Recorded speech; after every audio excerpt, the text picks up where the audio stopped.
अस्सलाम वालेकुम dear students, क्या हाल चाल है आपके? ठीक है।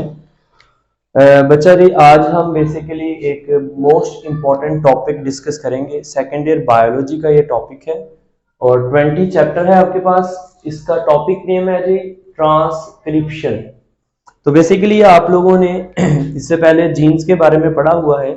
तो जीन्स जो हैं वो बेसिकली डिफरेंट ट्रेड्स को रेगुलेट करती हैं बाय प्रोटीन सिंथेसिस, डिफरेंट तरह के हार्मोन्स और एंजाइम्स बनाकर अपना एक्सप्रेशन करती हैं। तो इसको हम बोलते हैं सेंट्रल डोग्मा। सेंट्रल डोग्मा आपके पास जीन एक्सप्रेशन कहलाता है और उसका फर्स्ट स्टेप आपके पास है ट्रांसक्रिप्शन। तो देखिए, सबसे पहले ट्रांसक्रिप्शन जो है बेसिकली आपके पास क्या कॉन्सेप्ट है। इसमें आपके पास कॉन्सेप्ट है कि एक डबल स्ट्रैंडेड डीएनए से इंफॉर्मेशन को ट्रांसफर किया जाता है उसको ट्रांसक्रिप्शन की फॉर्म में, जिसको हम बोलते हैं मैसेंजर आरएनए। तो आप सिंपल वर्ड्स में कह सकते हैं formation of messenger RNA from DNA is called transcription. तो मैसेंजर आरएनए आपके पास बनेगा तो ये एक हदायतनामा होगा उस डीएनए का, जिसकी वजह से आगे प्रोटीन्स बनेंगी। आपको नेक्स्ट पता है कि मैसेंजर आरएनए जो है वो प्रोटीन सिंथेसिस करवाता है। तो अब इसके अंदर देखिए, यहां पर हमारे पास एक यूकैरियोटिक सेल है हमारे पास, और इसके अंदर ये आपके पास इसकी प्लाज्मा मेम्ब्रेन है, ये इसका आपके पास साइटोप्लाज्म है, उसके बाद में ये इसका न्यूक्लियस है आपके पास,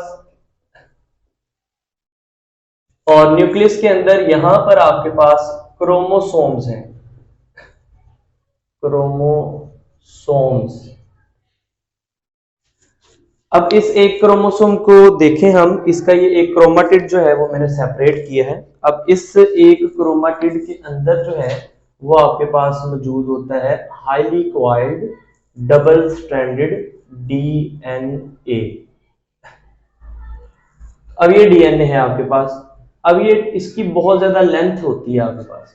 मैंने इसका एक स्मॉलेस्ट पार्ट लिया है जिसके अंदर स्पेसिफिक सीक्वेंस ऑफ न्यूक्लियोटाइड है, ये आपके पास जीन है।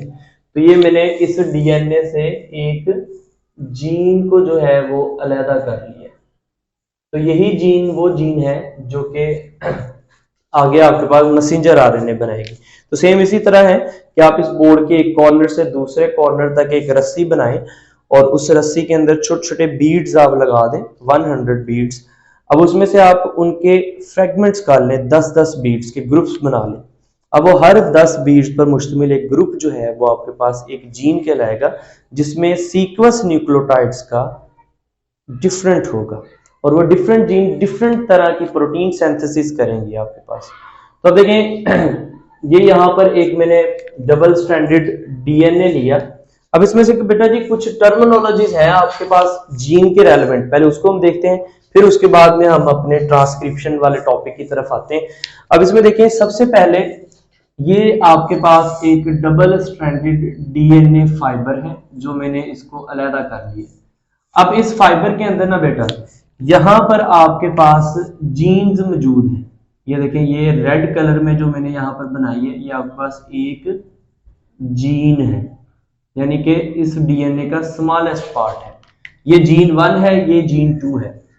अब देखिए, जहां से ये जीन स्टार्ट होती है ना, ये आपने याद रखना है, बड़ा इंपॉर्टेंट पॉइंट है। जहां से जीन, ये देखिए, ये वाली जीन यहां से स्टार्ट हो रही है।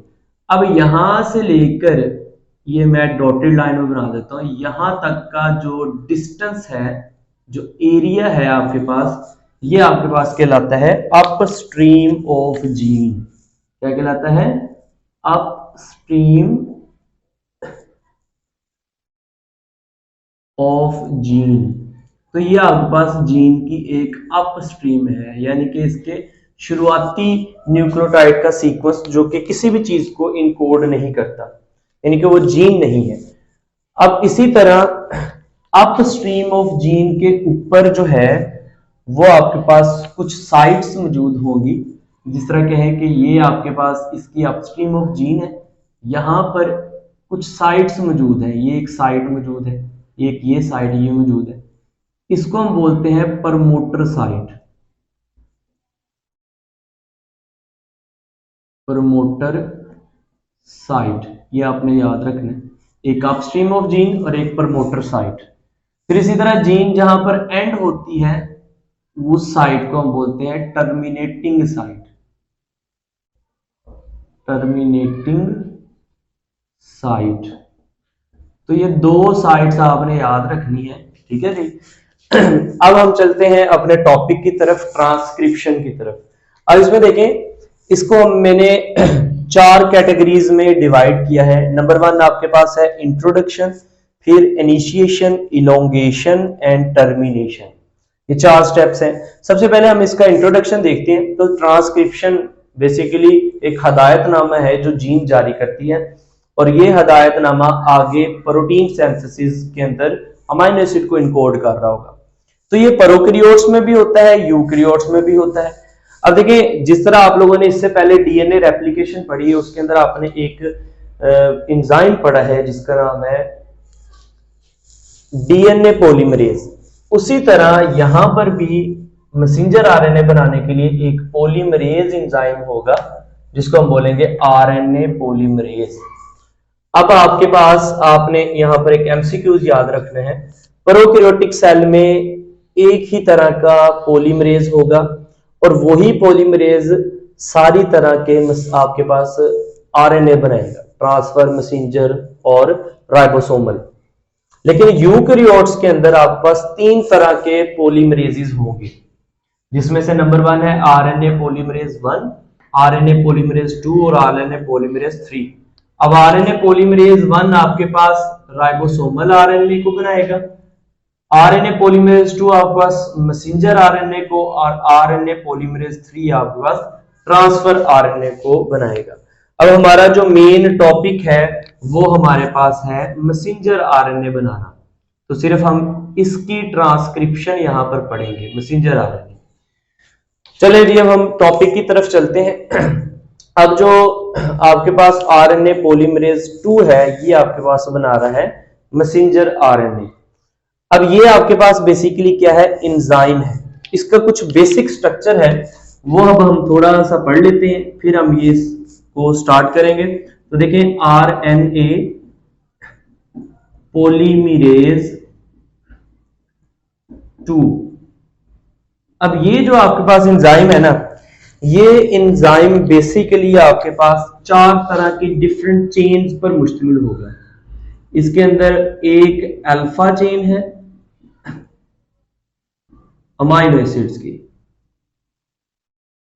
उसके बाद में इसके अंदर 2 बीटा चेन्स हैं अमीनो एसिड्स की, और एक इसके अंदर है जी सिग्मा फैक्टर।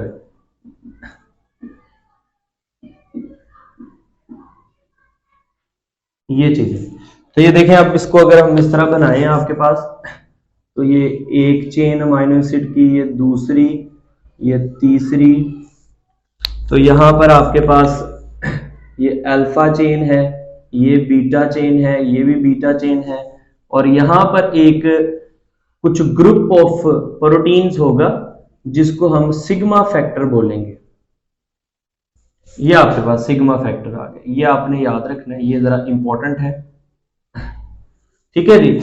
उसके बाद में इसके सेंटर के अंदर ना, बिल्कुल इसके दरमियान में इसकी एक साइट होगी जिसको हम कोर एंजाइम साइट बोलेंगे। ये आपकी बुक्स में लिखा हुआ है कोर एंजाइम, इसका यहाँ पे पॉइंट मेंशन है, कोर एंजाइम, यानी कि एंजाइम की एक स्पेसिफिक साइट को बोला गया है कोर एंजाइम। तो ये स्ट्रक्चर आपने याद रखना। अब देखिए होता क्या है आपके पास कि प्रमोटर जो है ना, वो जिस तरह देखें मेरा हाथ है, ये आपके कि आपके पास आरएनए पॉलीमरेज 2 है, ये इस तरह डीएनए फाइबर के ऊपर रन करता है। अब जैसे ही अपस्ट्रीम ऑफ जीन के ऊपर एक प्रमोटर साइट आती है ना, उसको डिटेक्ट कर लेता है सिग्मा फैक्टर। जैसे ही सिग्मा फैक्टर उसको डिटेक्ट कर लेगा, सिग्मा फैक्टर वहां पर अपना फंक्शन दिखाने लग पड़ेगा। उसके अंदर अल्फा चेन, बीटा चेन्स, वो सारी की सारी क्या करने लग पड़ेंगी, यहां से, ये देखिए यहां से जीन स्टार्ट हो रही है कि उसकी प्रमोटर साइट, यहां से उसको अनवाइंड करना शुरू कर दिए। ये दोनों के दोनों जो है ना, ये जो मैंने यहां पर मेंशन की हैं, ये आपके पास इसकी प्रमोटर साइट्स है, इसको हम PS लिखते हैं, प्रमोटर साइट। अब ये प्रमोटर साइट्स है, यहां से ये आपके पास एंजाइम है RNA पॉलीमरेज 2, ये डीएनए फाइबर को यहां से अनरैप कर दिया जाएगा। तो ये इस तरह करके खुल जाएगा, यहां से अनरैप कर रहा है, इधर को मूव कर रहा है और यहां से इसको दोबारा से क्लोज करता जाएगा। तो ये एक आपके पास एक बबल बन जाएगी, इसको हम बोलेंगे ट्रांसक्रिप्शन बबल। ये आपने याद रखना है, ये एक डीएनए के अंदर एक बबल बन गई है, इसका नाम क्या है? Transcription bubble. जिस तरह आप लोगों ने रेप्लिकेशन फोर्क पढ़ा था, उसी तरह यहां पर ट्रांसक्रिप्शन बबल बन गई है आपके पास। अब देखिए यहां पर जो नाइट्रोजनस बेसिस है इस डीएनए की, ये एक दूसरे से इसकी बॉन्डिंग टूटती जाएगी। कौन करवा रहा है सारा कुछ? RNA polymerase 2। अब जब ये बॉन्डिंग टूट जाएगी ना, ये एक तो इसकी बॉन्डिंग तोड़ देगा, इन दोनों डीएनए स्ट्रैंड्स को अलग-अलग कर देगा, ट्रांसक्रिप्शन बबल बन जाएगी आपके पास। और क्या करेगा? और ये सारा प्रोसेस आपके पास कहां पर हो रहा है? न्यूक्लियस के अंदर हो रहा है। वहां पर मौजूद होंगे न्यूक्लियोटाइड्स। अब न्यूक्लियोटाइड इसके साथ अटैच करना। अब जीन हमारे पास कौन सी है? ये हमारे पास जीन है जो यहां से स्टार्ट हो रही है, आप कहें कि यहां तक जा रही है, यहां तक, ये आपके पास जीन है। अब ये जीन निचले स्टैंड पर यहां पर मौजूद है, ठीक है। अब क्या होगा कि जारी बात है, इस जीन की इनकोडिंग से मैसेंजर RNA बनाना है, तो यहीं पर न्यूक्लियोटाइड्स अटैच करवाना शुरू कर देगा। अब देखें जिस तरह से आपके पास यहां पर एक चीज आपने यहां पर याद रखनी है, 5 to 3 एंड है, ये इधर से मूव कर रहा है और ये 5 to 3 एंड आपके पास बन जाएगा। अच्छा, आपने जो चीज यहां पर याद रखनी है कि यहां पर जो न्यूक्लियोटाइड लगेंगे वो ऑपोजिट डायरेक्शन में लगेंगे। अगर ये वाला स्ट्रैंड इधर से इधर को इसकी फॉर्मेशन है, तो न्यूक्लियोटाइड्स आपके पास इधर से इधर लगेंगे। अगर इसकी फॉर्मेशन इधर से इधर को जा रही है, 3 to 5 एंड मूव करता है न्यूक्लियोटाइड का सीक्वेंस, तो आपके ऊपर यहां पर इसके एंटी पैरेलल डायरेक्शन में न्यूक्लियोटाइड जुड़ेंगे। ये देखिए जिस तरह एडेनिन के आगे न्यूक्लियोटाइड कौन सा जुड़ेगा आपके पास? यूरिडीन। ये न्यूक्लियोटाइड है उसके मैसेंजर RNA के, तो यूरिडीन मोनोफॉस्फेट। उसके बाद में गवानीन के साथ आपके पास क्या जुड़ेगा? Cytosine monophosphate. फिर थायामीन के आगे आपके पास फिर से जुड़ेगा एडिनोसिन मोनोफॉस्फेट, फिर गवानोसिन मोनोफॉस्फेट, फिर यूरिडीन मोनोफॉस्फेट, फिर उसके बाद में आपके पास दोबारा से आ जाएगा साइटिडीन मोनोफॉस्फेट। तो ये आपके पास ना इस तरह से न्यूक्लियोटाइड्स जुड़ते जाएंगे, ऐसे इस तरह हम लाइन लगा देते हैं। तो ये आपके पास न्यूक्लियोटाइड यहां से